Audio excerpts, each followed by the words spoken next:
কুমিল্লার মুরাদনগরে একজন মহিলাকে ধর্ষণ করা হয়েছে এবং ওনার ভিডিও ফুটেজ সমস্ত সোশ্যাল মিডিয়ায় চলে আসছে। এটাকে চ্যালেঞ্জ করে আমরা অনারেবল হাইকোর্ট ডিভিশনে একটা রিট পিটিশন দায়ের করি। রিট পিটিশনে Mr justice, madam justice Fahmida Quader এবং মিস্টার জাস্টিস সৈয়দ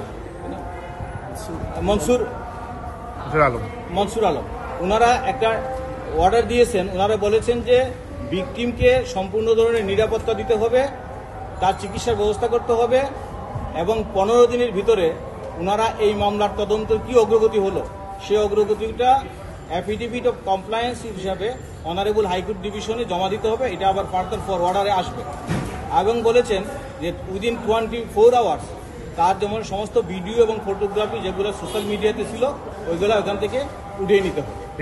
বিটিআরসিকে ওনারা একটা ডাইরেকশন দিয়ে রিটটা কেন করেছিলেন? রিটটা আমরা চেয়েছিলাম যাতে ওনার সেফটি সিকিউরিটির জন্য ওনার মামলা যাতে আমরা একটা বলেছিলাম যে একটা জুডিশিয়াল কমিশন গঠন করার জন্য। ওনারা সেটা বলেন নাই, বলছেন যে মামলা হয়ে গেছে, যেহেতু থানায় মামলা আছে চলুক।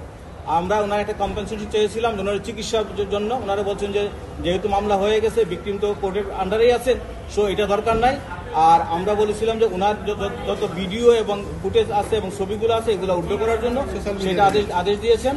আর মামলার অগ্রগতি কি হলো সেটা 15 দিনের ভিতরে কোর্টকে জানাতে বলেছেন। রিট করেছি আমি অ্যাডভোকেট মিরে কেমনুরুন নবী, ইন পার্সন আমি মামলাটা করেছি।